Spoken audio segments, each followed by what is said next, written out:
Eh, la pastora mencionaba que algunas iglesias van a orar por Israel, y muchos de nosotros podemos pensar, ¿por qué tenemos que orar por Israel? ¿Cuál es la razón? Y yendo muy al fondo de la cuestión, hay un motivo poderosísimo por el que tenemos que orar por Israel. Sencillamente porque Israel es el pueblo de Dios. Nada más que por eso. Y porque como somos un injerto en el árbol de Israel, recibimos todas las bendiciones, todas las promesas que Dios le hizo a Abraham. Esta mañana, cuando el pastor tuvo la gentileza de buscarme de la estación para aquí, estuvimos hablando precisamente de Israel, brevemente porque no podíamos hacer más, pero sí podemos pensar en lo que significa Israel, en lo que es Israel, en lo que ha sido y en lo que seguirá siendo hasta el final. Y porque todo lo que nosotros hacemos, decimos, cantamos, alabamos, invariablemente está relacionado con Israel. No puede ser de otra manera.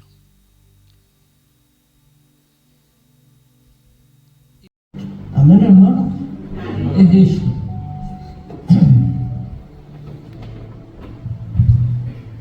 En realidad no estoy muy bien, así que me van a permitir que me apoye.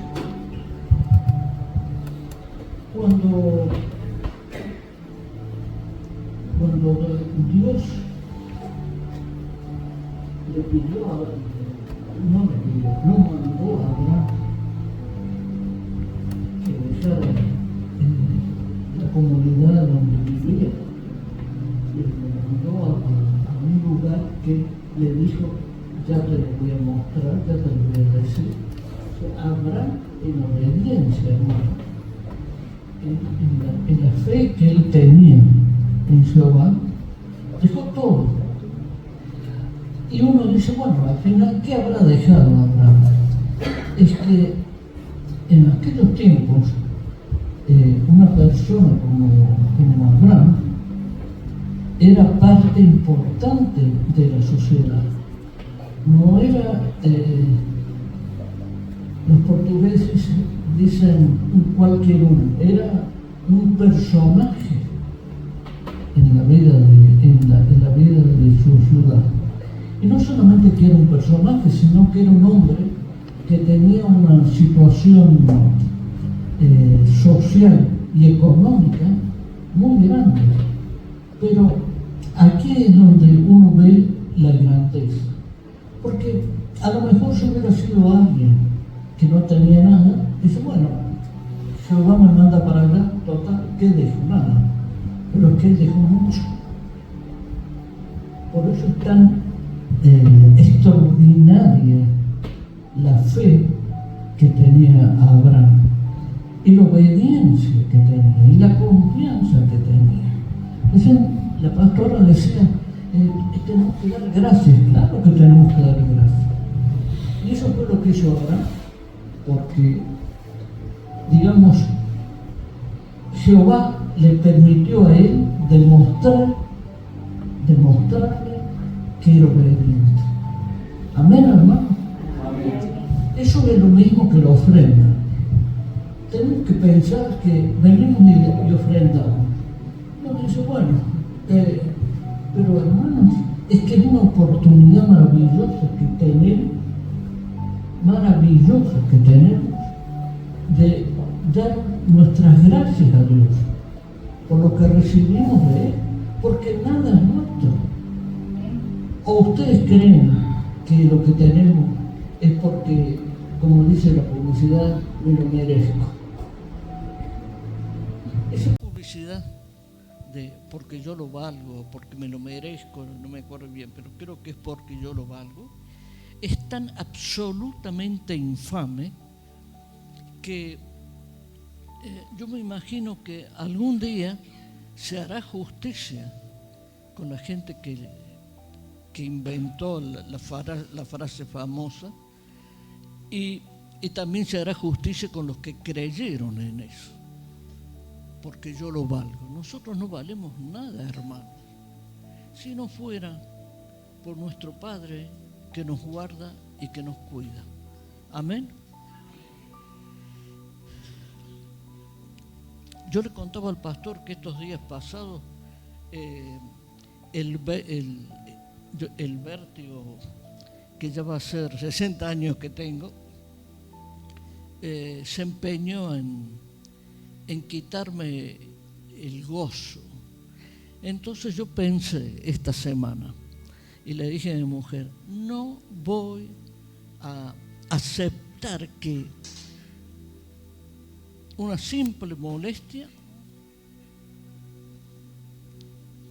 me quite el gozo de ir a la iglesia, porque es mucho más importante estar aquí que decir, ay, me siento mal. Fíjense que nosotros vivimos en un país, hermanos.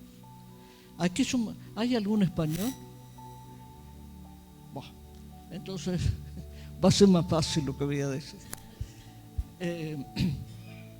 Este es un país donde a la gente le encanta estar enferma.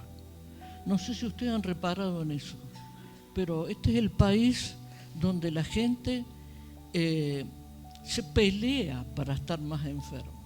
Porque si una persona viene y dice, estoy con un dolor de codo, a mí me duele este codo y la rodilla. Así que ya esto que puede ser motivo de gracia, de sonrisa, sin embargo es una cosa muy seria, porque revela, hermanos, el estado del corazón de cada persona. Nadie se queja como se quejan de este tipo de cosas como los españoles.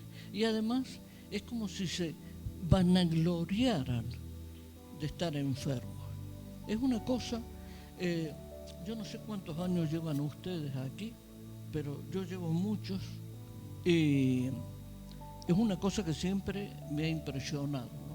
Eso de hablar, de sentirse mal y que me duele la cabeza, y a mí me duele la cabeza y los ojos y los oídos y la garganta. Y así vamos. Entonces, hermanos, esa actitud es la que nosotros tenemos que romper.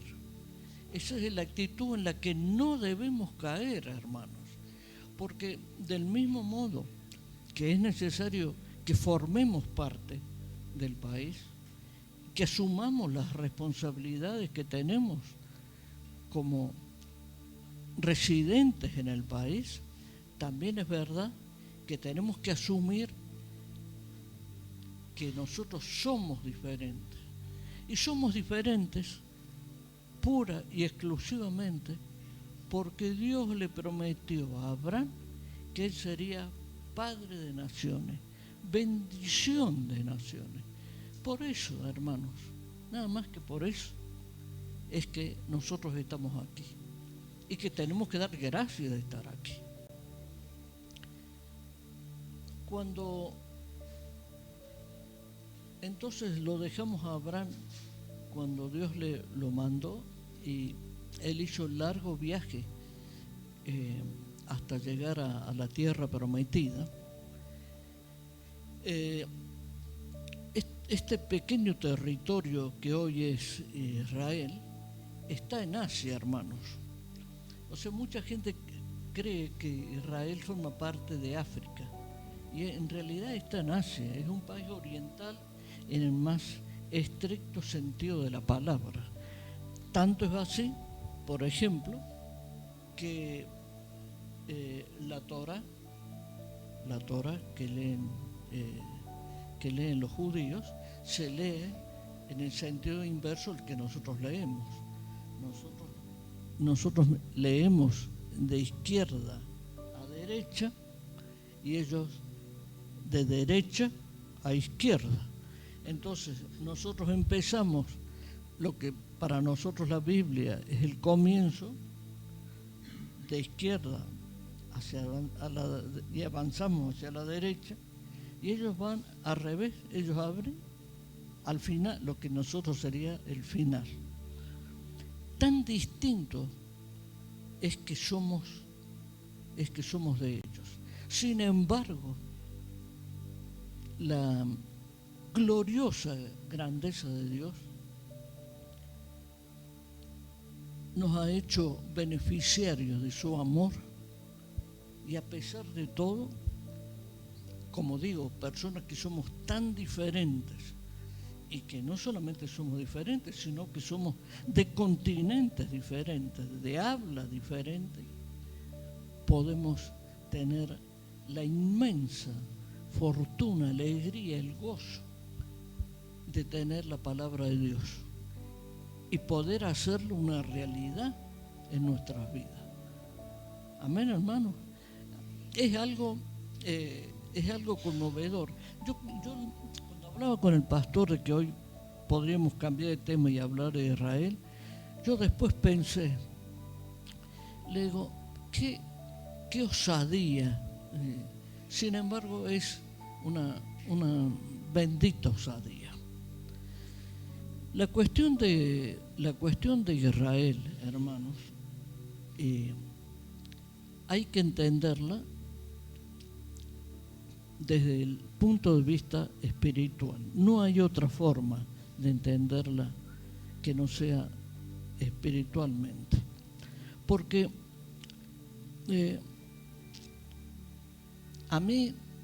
para mí sería un gozo poder tener la nacionalidad hebrea. Pero cada vez que me viene la idea pienso, ¿y para qué? Si ya soy parte de Israel. Soy parte del injerto que somos los que no somos nacidos en Israel, los que no somos judíos. Amén, hermanos, ya somos. Entonces no precisamos eso. Además sería un acto de vanidad, de exhibicionismo, decir, tengo el pasaporte. Es que el pasaporte nuestro, hermano, está en el reino, no lo precisamos en la tierra. Amén, hermanos. Entonces el significado que tiene para nosotros y para que lo podamos entender, pensemos esto. Cuando Jehová Dios mandó a Abraham a tomar posesión de la tierra prometida, la tierra prometida era Canaán, o sea, era donde obviamente vivían los canaítas, que era una de las tribus que habitaban en este pequeño país que es Israel ahora, ¿no? No es el territorio, pero fíjense, aquí podemos tener una idea del tamaño de Israel. Perdón, no sé dónde meterme. Bueno, pero ya me voy. Esto que está en amarillo ahora, eso es Israel. Fíjense todo lo que lo rodea. Todos los países que rodean a Israel son hostiles a Israel. Y más que hostiles, podemos decir que son enemigos declarados de Israel. Y reclaman cosas que solamente me van a permitir lo que voy a decir, pero desde la ignorancia se pueden aceptar. En primer lugar, cuando Abraham y su gente tomaron posesión de la tierra prometida,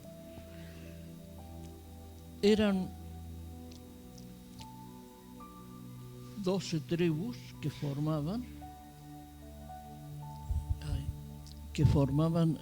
lo que después sería Israel. Pero sin embargo ellos tomaron posesión de la tierra, porque los árabes y los árabes en aquel entonces eran un pueblo nómade. Ellos no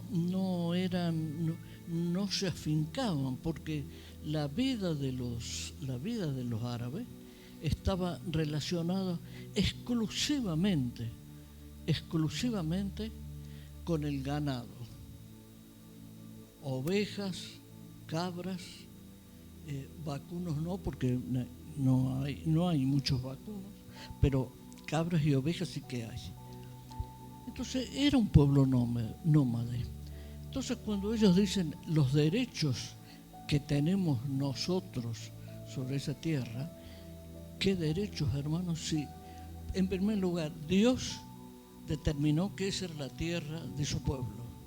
Y en segundo lugar, el pueblo árabe no existía como nación. Entonces después, cuando se llamó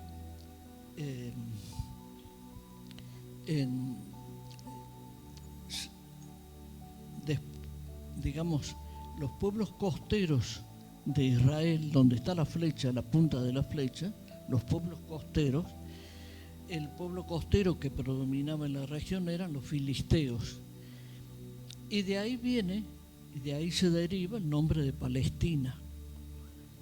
Entonces, por eso yo he dicho, hay que ser ignorante para repetir las cosas que se repiten, porque con el mismo criterio que se dice que los árabes son palestinos, con el mismo criterio los judíos también dicen que ellos eran palestinos, porque formaban parte del territorio que primero genéricamente y después el Imperio Romano decidió llamarlos Palestina. La provincia de Palestina era una de las provincias del Imperio Romano. Entonces, cuando se habla de los derechos que tenían los árabes, con todo respeto, no caigamos en la ingenuidad, ni siquiera de tenerlo en cuenta el argumento, porque no es verdad. Delante de Dios no es verdad. Y la otra gran cuestión que está vinculada con Israel es Jerusalén. Jerusalén, cuando el rey David tomó posesión de lo que hoy conocemos como Israel, estaba dominada por una tribu, una pequeña tribu, que cuando llegó este hombre que venía en medio de la gloria, el reconocimiento de su pueblo, que era uno de los grandes guerreros, el más grande guerrero que produjo la historia de Israel, cuando él determinó que Jerusalén era su ciudad, por eso hay gente que dice la ciudad de David. Entonces él, con esa pequeña tribu que vivía en lo que sería ahora un poquito al norte, es que es tan pequeño eso que no da idea de las distancias, pero de lo que yo estoy hablando es lo que nosotros vemos como la Jerusalén amurallada. Saliendo hacia el norte está lo que se llama la Ciudad Vieja. En la Ciudad Vieja estaba la ciudad de David. Lo que pasa es que la arqueología va muy por detrás de la Biblia, pero poco a poco se va determinando más o menos dónde estaba exactamente este lugar del que estamos hablando, y concretamente dónde estaba específicamente el palacio de David. Entonces Jerusalén, hermanos, tiene nunca menos de más de 2.700 años de dominación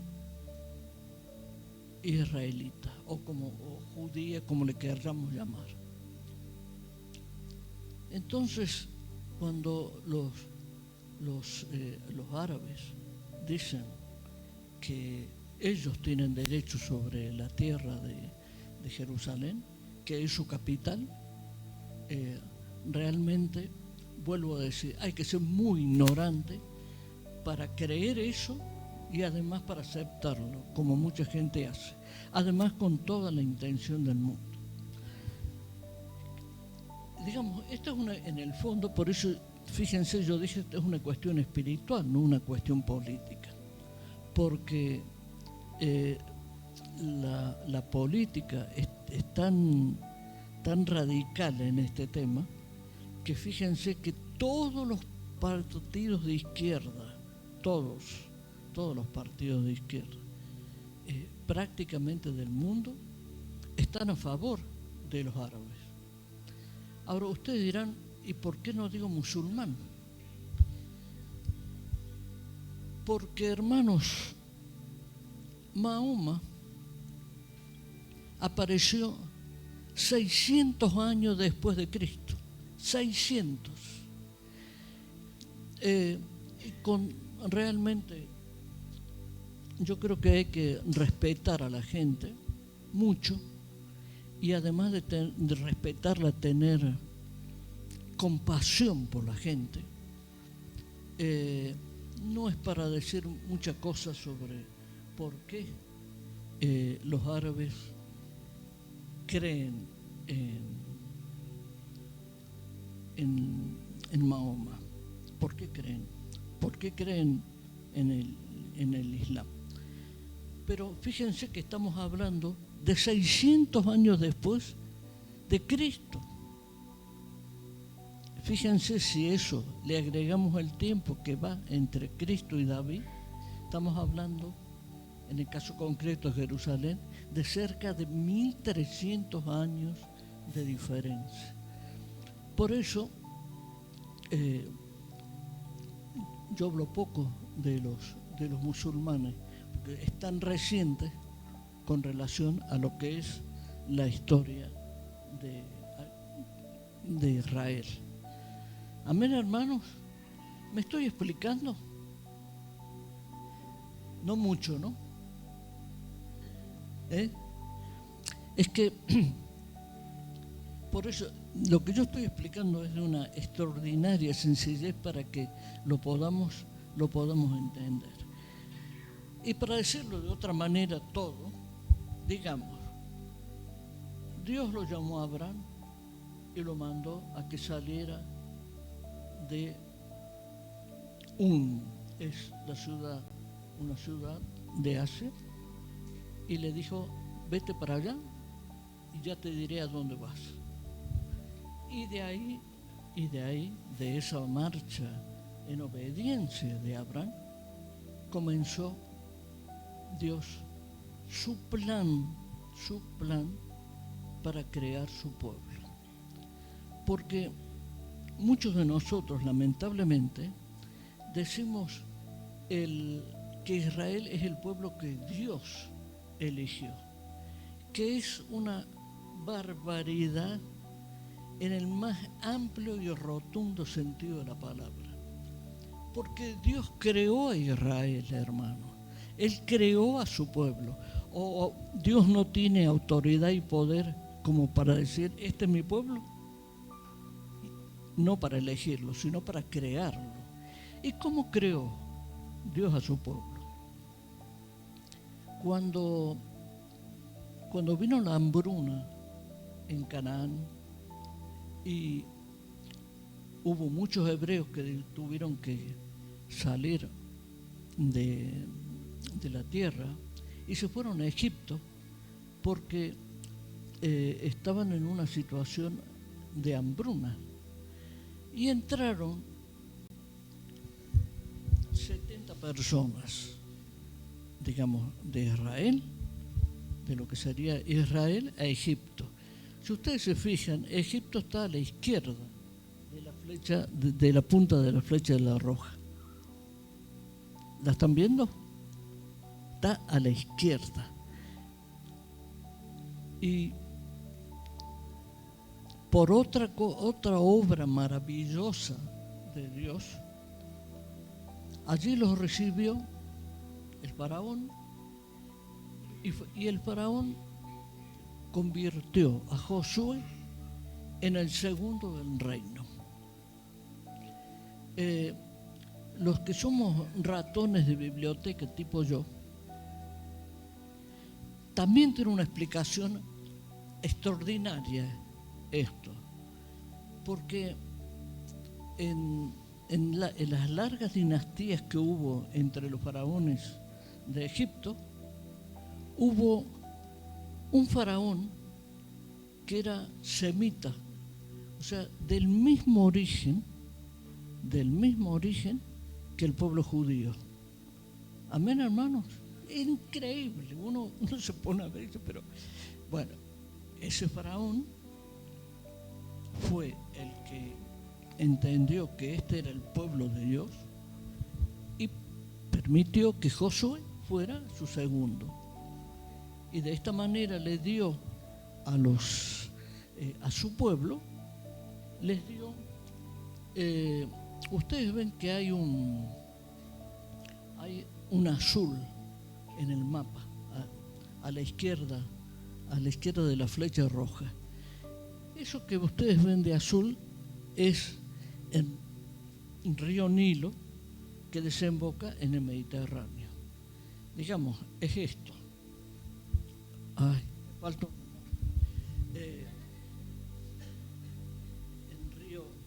El río Nilo viene por aquí y esto sería el estuario del río Nilo. Y Josué mandó a las personas que con el tiempo fueron parte de su pueblo, los mandó hacia la izquierda del estuario, que era la zona más rica de Egipto. Al día de hoy sigue siendo la zona más rica de Egipto. ¿Por qué? Porque como era el estuario del río Nilo, era una tierra riquísima y que permitía el desarrollo de la agricultura. Y por esta razón ellos vivieron ahí y fueron prósperos, porque las protestas de la gente que vivía de los judíos, para que se pueda entender, de los judíos que vivían en Egipto, comenzaron cuando esa dinastía de faraones desapareció y vino otro y dijo: no, esta gente se está volviendo muy rica, muy poderosa, entonces tenemos que reclamarle más riqueza, o sea, más impuestos. Al final todo es una cuestión de dinero, ¿no? Más riqueza, a través de los impuestos. Y por supuesto eso también significó una gran pérdida de libertad de toda la gente. Por eso ellos se quejaron a Jehová. Y Jehová finalmente decidió mandar a que Moisés liberara a su pueblo. Vinieron las plagas y finalmente el faraón no solamente permitió que la gente que había entrado con Josué se fueran, que eran más o menos 2 millones. Ahora fíjense, en 430 años, de 72 pasaron a 2 millones y algo. Es inconcebible el crecimiento que tuvieron, pero estas son las cosas asombrosas de Dios. Y Dios los sacó a través de Moisés, los sacó al desierto, y en el desierto estuvieron 40 años. Si ustedes se fijan, la distancia que hay desde el azul de la izquierda, el de la izquierda, con relación a la flecha de la derecha, es una distancia muy corta. Digamos, semejante cantidad de gente, 2 millones de personas, a lo mejor hubieran tardado como mucho, si se hubieran ido caminando, como mucho, entre 15 y 20 días, pongámosle un mes, en llegar a la tierra prometida, cruzar el río Jordán y llegar a la tierra prometida. ¿Y por qué no llegaron y tardaron 40 años? Por una sencilla razón, hermanos. Porque en 430 años, esos judíos que vivían ahí recibieron una fuerte influencia de todo lo que significan los dioses egipcios. Entonces, eso significó que Dios dijo, tenemos que sacar al pueblo al desierto milagrosamente. No se enfermaron, pasaron tantas cosas que no lo digo yo, lo dice la Biblia. No se enfermaron, no se les rompía la ropa, tenían una nube que los cubría durante el día, un fuego que los guiaba durante la noche. Cosas extraordinarias. Y ocurrieron durante esos 40 años una cuestión que es de, digamos, hay mucha gente que le molesta que se diga esto, pero que es así. Con esos 40 años en el desierto, se murieron los viejos, hermanos. Sí, se murieron los viejos, la generación de más edad. Claro, yo que estoy cerca puedo decir los viejos. No hay otra forma de decir. Bueno, a lo mejor mi mujer diría, no digas viejo. Sí, hay que decir. Bueno, los señores mayores, las personas mayores, se murieron. Pero con esa generación que se murió, Dios quitó toda la herencia espiritual que traía ese pueblo de los egipcios. Y quedaron los jóvenes. Por eso hay que cuidar tanto a los jóvenes, hermanos, porque son nuestro futuro. Nuestro futuro no soy yo, mi futuro son los jóvenes, el de todos. O sea, un joven para mí no es un joven, es mi futuro. Aunque no lo conozca ni sepa quién es, nada, no importa, pero es mi futuro. Amén, hermanos. Por eso tenemos que tomar tanto cuidado de los jóvenes. Y de esta manera, Dios le dio a su pueblo una identidad. ¿Y cuál fue la forma de darle la identidad? Con los 10 mandamientos, hermanos. Los 10 mandamientos no solamente son importantes porque constituyen una norma de vida, sino porque definitivamente le dieron el carácter a su pueblo. Y a partir de los 10 mandamientos, Dios dijo, este es mi pueblo, ese es su pueblo. Por eso nosotros somos coherederos de las promesas de Abraham, que recibió Abraham. Por eso hay que alegrarse de la existencia de Israel. Y por eso tenemos que orar por Israel. Porque todo esto que está ocurriendo en estas últimas horas ha entrado a Estados Unidos junto a Israel en la guerra contra Irán. Pero todo esto, hermanos, si lo miramos desde el punto de vista espiritual, no nos tiene que afligir, sino lo que tenemos que hacer es orar para que no haya tantas desgracias personales como las está viendo. Porque nadie se puede alegrar de que haya iraníes que estén muriendo por la guerra. Nadie.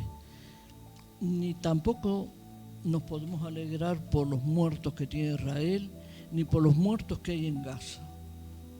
No nos podemos alegrar, no nos debemos alegrar, porque hay una cosa notable sobre este tema, y el gran ejemplo que tenemos sobre este tema es que ustedes se recuerdan cuando los judíos llegaron al Mar Rojo y tenían el ejército egipcio del faraón atrás y cruzaron el Mar Rojo milagrosamente.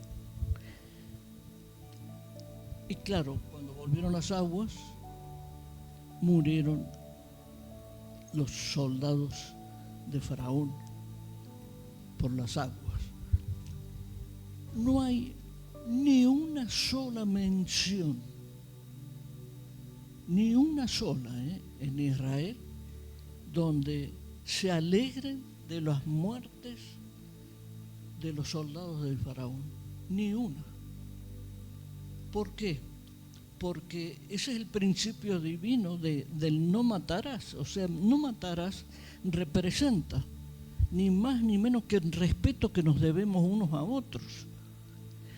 Por eso es una norma de vida. Hoy yo voy a hablar de cambiar de vida.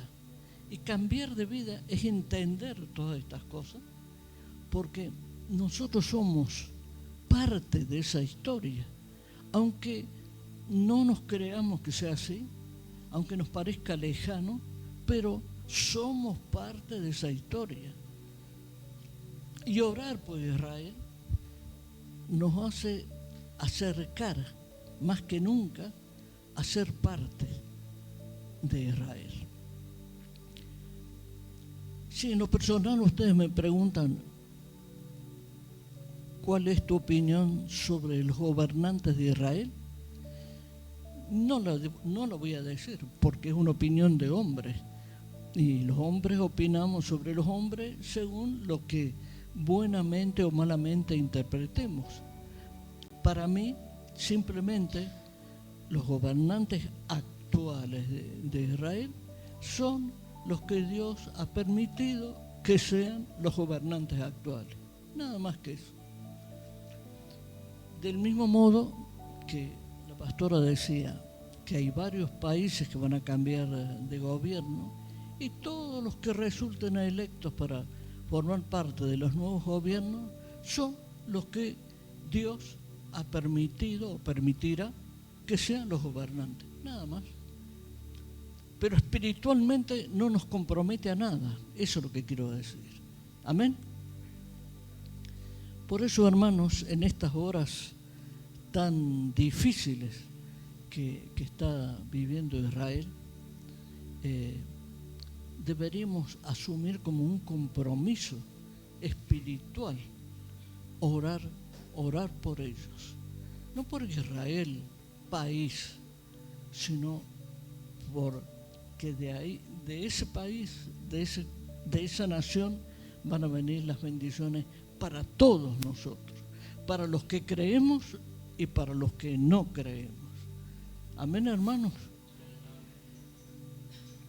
Francamente, yo sé que es muy difícil el tema, pero espero haber aportado una mínima luz sobre la cuestión y sobre todo que entendamos por qué debemos orar por Israel.